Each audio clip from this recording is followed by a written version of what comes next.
Okay. Hi, Michael. Hi. Hi. The question today says, how much attention should we give to the physical body in our spiritual journey?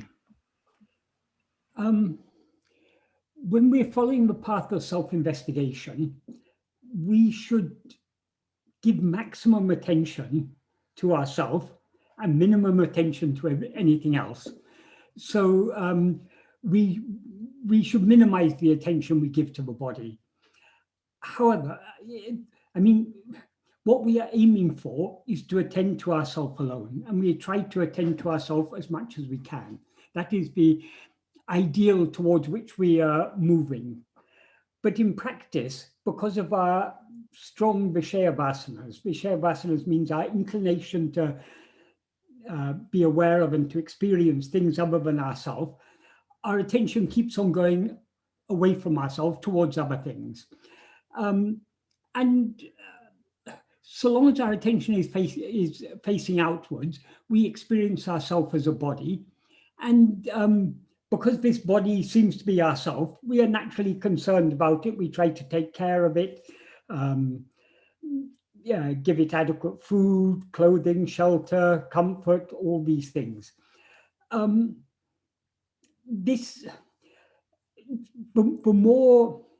The stronger our Vishayavasanas, the more our concern about this body will be. As we progress along this path, as we turn our attention within more and more, our Vishayavasanas are progressively weakened. And so our concern about anything other than ourselves, including this body, will decrease accordingly.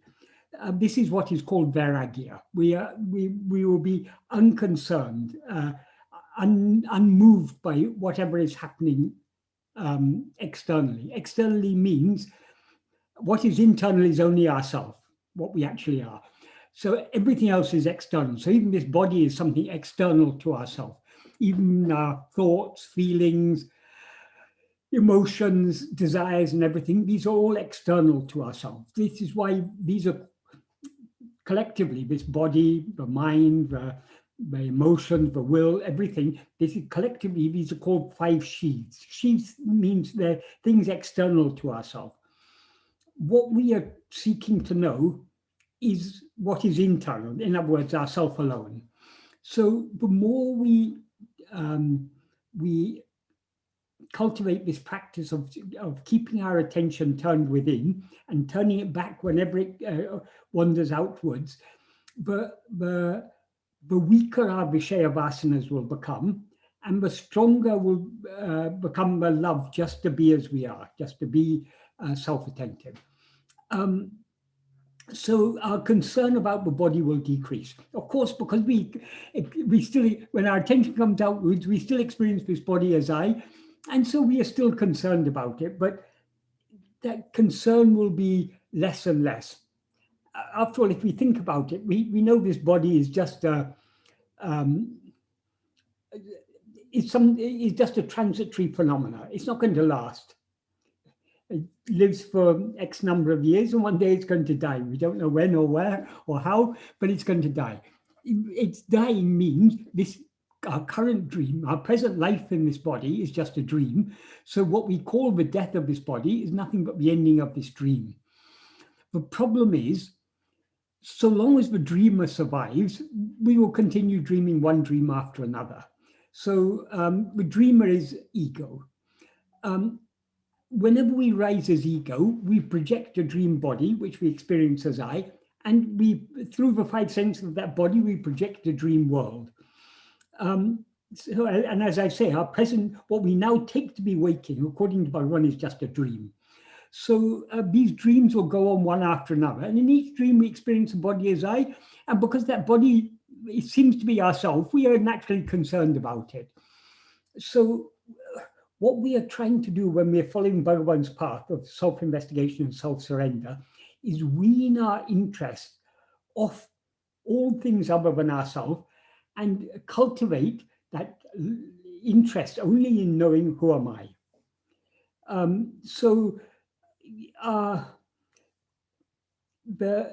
our concern about this body will diminish. And to the extent we are unconcerned about this body, we won't be giving it undue attention. That is, the more concerned we are about it, the more attention we give to it. The less concerned we are about it, the less attention we will give it. So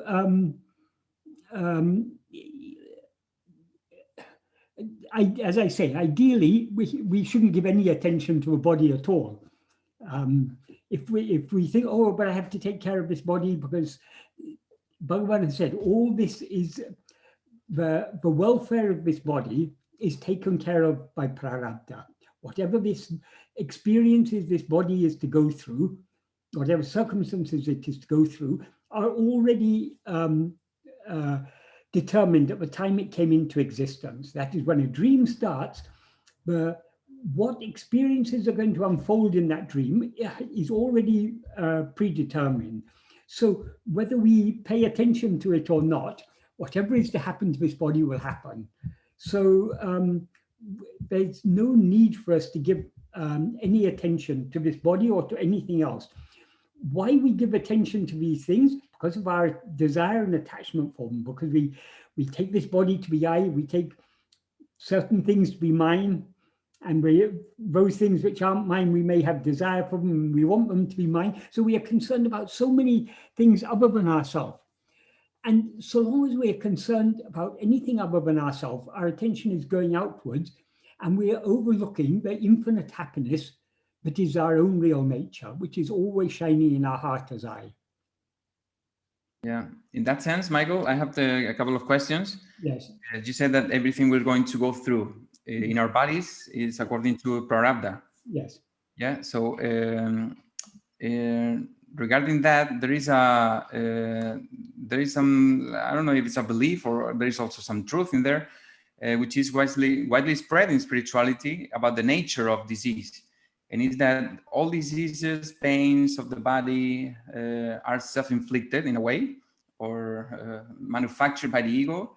And because some people might say, if this is true, that I wouldn't need to go to doctor, because if it's caused by the ego on some level, maybe what I have to deal with is on a spiritual level. Maybe I have to change my thinking patterns, or I have to see what is contributing to that illness or something. Right. Okay. This is people who think like that haven't understood what Bhagavan has taught us about prarabdha. And Bhagavan taught us what Bhagavan taught us about prarabdha was for a very good reason, but if we understand correctly what Bhagavan has taught us about the law of karma, it will help us to remain unconcerned about all these things. That is, everything that we experience in this lifetime, that is all prarabdha, is the fruit. I mean, ultimately, ego is the root cause of everything. But how we as ego are experiencing so many things which we consider unpleasant, the reason is what we experience, whatever we experience, is the fruit of karmas that we've done in previous lives. Those karmas we did with our own will. That is, the karma that produces fruit is called agamya. That means actions that we do by our own will. So in each life, what we are destined to experience, it's already predetermined. Whatever diseases or good health, bad health, whatever it is, all these things are predetermined. They're all the fruits of actions that we've done in the past. Whatever we do now is not going to change these actions. It's not going to change these fruit that we are destined to experience in this lifetime. So the karma that produces fruit is, as I say, it's called agamya. That means actions that we do by our own will. So while we are experiencing the fruits of agamya that we had done in previous lives, in this life we are doing fresh agamya because we've got so many likes and dislikes, and every movement of our mind, speech, or body, which is being driven by our likes and dislikes, our desires, attachments, and so on, those such actions are agamya. Those agamya cannot give fruit in this life. Whatever agamya we do will not any way change the prarabdha which we are to experience in this life. What happens is when we do agamya, for every action we do by our will produces a certain fruit. If we do bad action, it produces bad fruit. That means if we act in a very selfish, unkind manner, that it will store up certain fruit, which when we experience them, they'll be experienced as unpleasant experiences. The good actions we do will result in fruit, but will give pleasant experiences. But and many of our actions are neither particularly good nor particularly bad. So most of our experiences are neither particularly pleasant nor particularly unpleasant. They're just run of the mill. So, but whatever we do in this lifetime, good or bad, we cannot experience the fruit of it in this lifetime. It will get stored in what is called sanchita. Sanchita means there are three karmas. There's agamya, sanchita, and prarabdha. Sanchita means store or heap. It's the store of all the fruits of actions that we've done in the past, but we haven't yet experienced. In each lifetime, we have desire to experience much more than we are able to experience in each life. And we also have desire to avoid all the unpleasant things. So in each life, we are producing more fruit than we are consuming. That is when we experience our prarabdha. The prarabdha is the fruit of past karmas. When we experience it, we have consumed that fruit. Once the fruit is consumed, it no longer exists. But if we consume 100 bags of fruit in this lifetime, we accumulate 1,000 bags of fresh fruit. So, but sanchita is ever increasing, and it's in the speed at which it increases depends upon the strength of our desires and attachments. If we're following the spiritual path, thereby reducing our desires, attachments, likes, dislikes, reducing their strength and intensity, we'll be tending to do less agamya, and therefore we'll be amassing the fruit at a slower pace. But we'll never, some people think that you get liberation only when you've exhausted all the fruit of your past karmas. That will never happen. It can never happen. But we get liberation when the doer of those actions and the experiencer of their fruit, namely ego, is eradicated. So it's not, we don't have to exhaust the fruit of past karmas. We've got to eradicate the doer of all karmas and the experiencer of their fruit. So what you said, that people believe, but you need not go to a doctor because if your disease is caused at some level by ego, yes, it was caused by actions that ego did in a previous life. Whatever you do now, whether you go to doctor or you don't go to doctor, whether you take medicine or don't take medicine, that will make no difference. If it is your destiny to go to the doctor and get a cure for your disease, you will be made to go to the doctor and to get that cure. So all these things are predetermined. Nothing we do or refrain from doing in this lifetime will change an iota of what we are to experience. So the disease and the health and everything, it's already predetermined. We cannot in any way change it.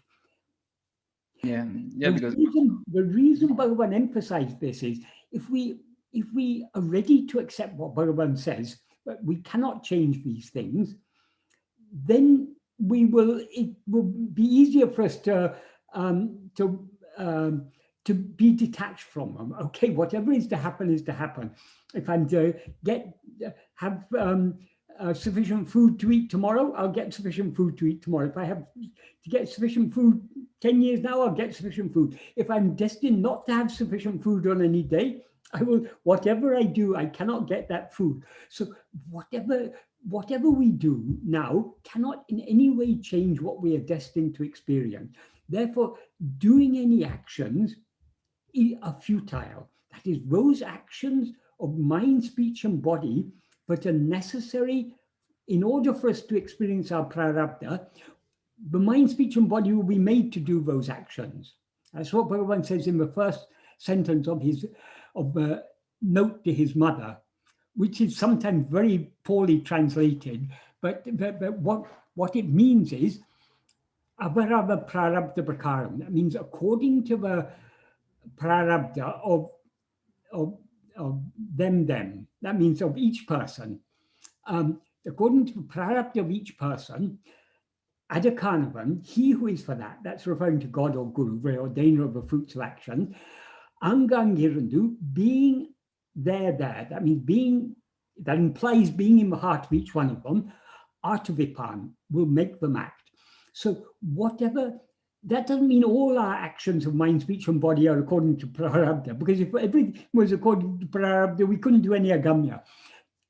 Those actions that are necessary in order for our Prarabdha to unfold, we will be made to do. We means this body, speech, and mind.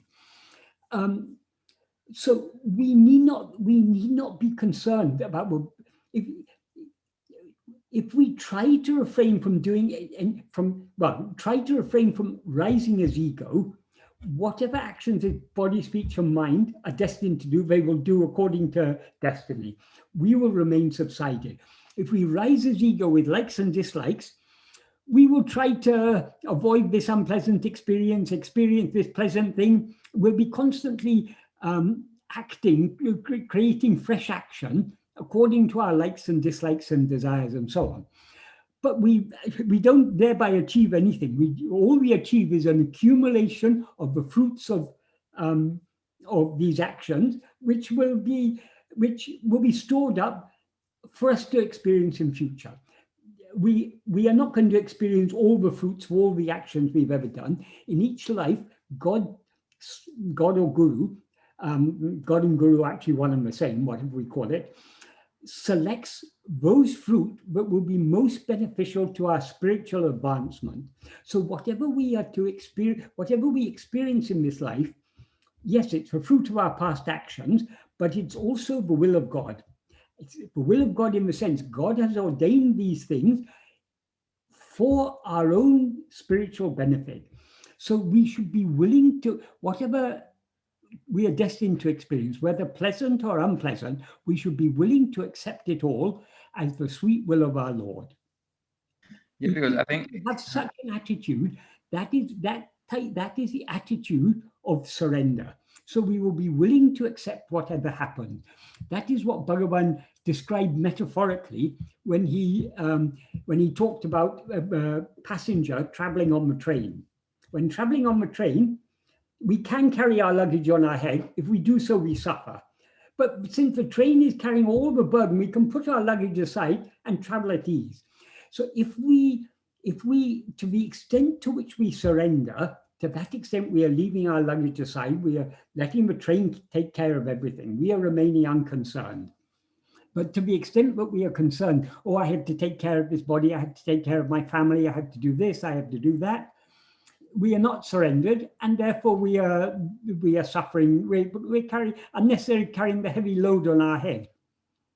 Why carry this heavy load on our head? Leave it all to God. God will take care of everything. Yes, and I think it's more spiritually speaking, is more useful to have this approach, because if we believe or we see that everything is set, predestined by karma, then it's up to us to turn within. Or if there is a belief that is causing a disease, for example, I can change the belief and I can undo the disease, so I can put more attention on changing my physical state. Exactly. That is, we can go deep in the practice of self-investigation only to the extent to which we are willing to surrender ourselves. We cannot investigate ourselves without thereby surrendering ourselves. So we will be unwilling to turn our attention within, and if we are not willing to let go of other things. That is, in order to turn our attention within, we have to let go of everything else. Let go of our concern about anything other than ourselves. Then only we'll be able to turn our attention within. So what Bhagavan has taught us about the law of karma is to make it easier for us to detach ourselves from all these things by understanding that whatever we do, we cannot change these things. What is to be experienced is to be experienced. Not only is it to be experienced,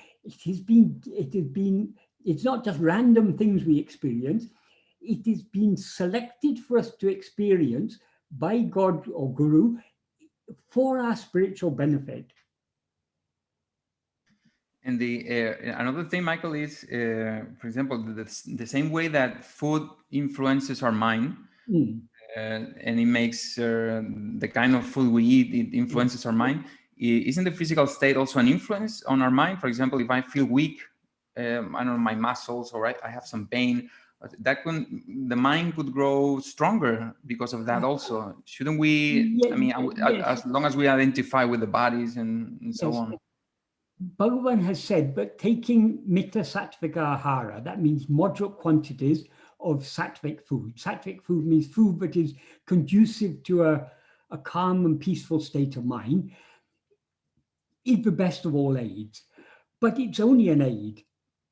Just by eating sattvic food, there must be the willingness to turn within. Otherwise, eating the sattvic food isn't going to make us turn within. If we got that willingness to turn within, whatever be the health of the body, whether the body is in good, robust health or very weak, the love to turn within will not be affected. So we will be able to turn within in spite of the weakness of the body or the pain or anything else. It's all a matter of bhakti, of our love to turn within. To the extent we have love to turn within, we will have vairagya towards everything else. That is, we'll be unconcerned about other things. We'll be detached from other things. So, we know that if we eat excessive quantities of food, it makes us drowsy. If we eat inappropriate food, it can excite the passion or make us dull or whatever. That's in our hand. Well, it seems to be in our hand. So let us eat moderate quantities sattvic food. That is a good aid. Beyond that, we shouldn't be much concerned either about food or about the health of the body. Of course, we take normal care of the body. When it's cold, we wrap up warm. When it's hot, we protect ourselves from the sun. We take adequate food, we take adequate water, clean air as much as possible, as much as it's available in the modern day world. So it's naturally we take care of the body, but our care of the body should be minimal. I mean, our concern about this body should be minimal. It doesn't require a lot of attention to take care of this body. In fact, it doesn't take any attention at all, because how this body is to be cared for is determined by prarabdha. So whatever we are to do to take care of this body will be made to do according to prarabdha, whether we attend to it or not. Everything takes us back to the to the prarabdha, and how strong we believe, how strongly we believe in that prarabdha is taking care of everything. Yes. Mm-hmm. So that's like a very central thing, the law of karma. I mean, as taught by Bhagavan, right? Yes. Mm-hmm. I mean, I wouldn't say it's in a sense, it's a peripheral part of his teaching, because the core of his teachings is about knowing who we are. The core of Bhagavan's teachings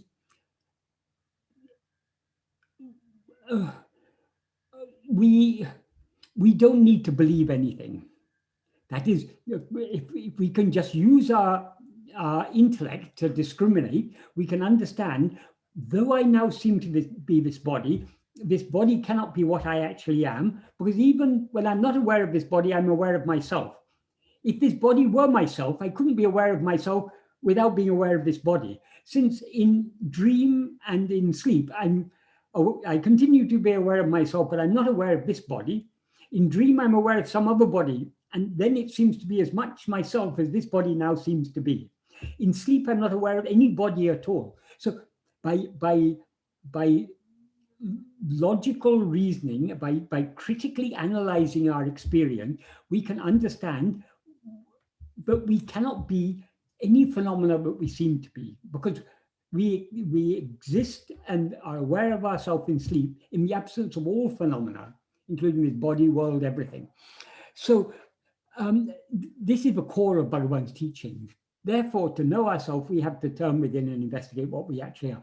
This requires no belief in anything that we cannot understand by analyzing our own experience in a rational and critical manner.